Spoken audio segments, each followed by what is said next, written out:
You know, even though the compilation keeps adding and adding and adding to the world of FF7, we still don't really know about the Cetra in any great detail.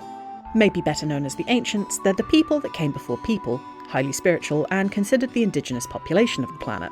All that's left of them is a handful of historical elements, bits and pieces of recordings, and a single surviving member, the notoriously cagey party member Aerith, or Eris, whose later death ends the Cetra lineage for good. Maybe. Let's take a closer look at what the game actually has to offer, and delve deeper into what just might be the best kept open secret of Final Fantasy VII. Please note that this discussion will focus solely on the original game and will not take into consideration additional compilation material, including the remake project. Hashtag no rebirth spoilers. A self-described migratory race, the Cetra were presumably once the dominant species of FF7's planet and considered themselves the world's shepherds. Of the few things that Aerith tells us, we know that the Cetra were born from the planet, speak with the planet, and unlock the planet. The original Japanese script uses the verb hiraku, meaning to open, for this line. Presumably, the overall meaning is to learn the planet's secrets. She also tells us that eventually the Cetra will return to the Promised Land, wherever that is. That's all she knows, and though it isn't much, we get the sense that, like real-world indigenous tribes, they consider themselves caretakers of the land and were responsible for its upkeep and well-being. Sephiroth, notably not an ancient, though he certainly seems to consider himself on par with them when it comes to hereditary rights, tells us during the Nibelheim flashback that those Cetra that quit the nomadic lifestyle and settled down eventually became humans. That is, they lost the ability to divine the planet's wants, and presumably lost their innate magical powers as well. Not that this stops regular people from using magic, so long as they have Materia equipped.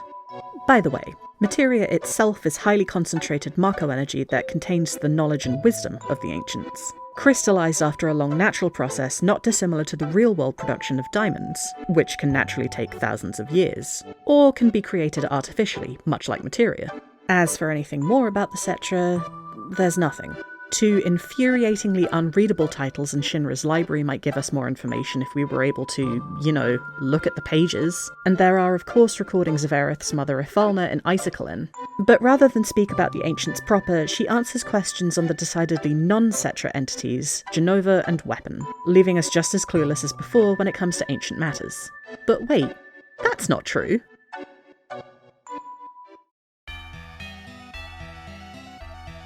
Though all that remains is long abandoned, the two Cetra locations on the planet prove they spread across the world, or at least were advanced enough that they were able to travel, and create impressive structures that still stand to the modern age.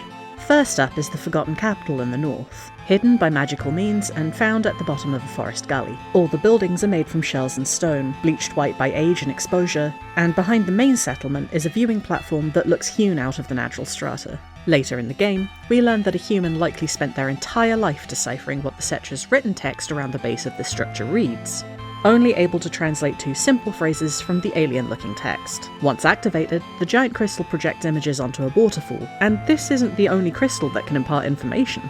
All the houses in this area contain a small crystal that Cloud & Co can interact with, but not understand. Presumably this was the Cetra's method of sharing information, though the knowledge is long lost. The other structure is dilapidated but still stands, at least until we're done with it.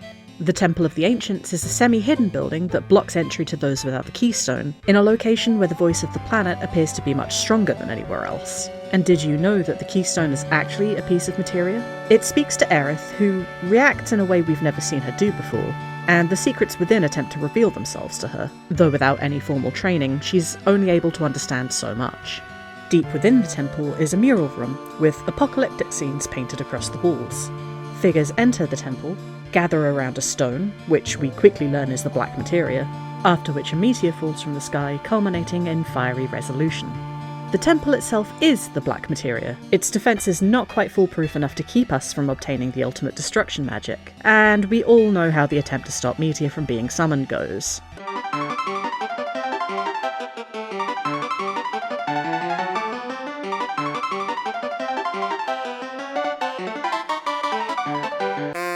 There's also the fabled Promised Land, an area frequently referenced but never directly visited. Just what or where the Promised Land is up for debate. Shinra certainly seems to think it's a physical location, one where Mako will come to the surface without even the need for Mako reactors to suck it up. while Aerith states that it's a land that merely promises supreme happiness at the end of the Cetra's nomadic journey, and that it isn't somewhere that can be strictly mapped. Whether or not this is a physical or spiritual location is up for debate. We know of a place where the lifestream wells up, after all, though Aerith's words lead me to believe that it's a euphemism for returning to the planet after one's physical death. Which, if true, means that every Cetra has, at long last, reached the end of their journey. Unless... We know that the Cetra went through a transformation of sorts to become human, and there's no record of the opposite happening, that is, a human regaining Cetra power or communing with the planet. But wait, that's not strictly true. Of all the named locations in FF7's world, there's only a few that can be considered untainted by Shinra. First up, let's look at Cosmo Canyon, considered now the spiritual centre of the world where planetology studies abound and where Avalanche was first born. Atop the village sits an observatory, where the party's surprised to hear two bizarre noises: the sounds of the distant stars, and the planet's own scream.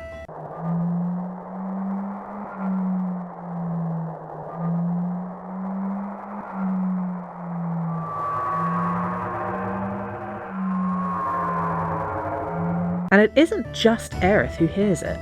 The decidedly human party all wonder what that noise is.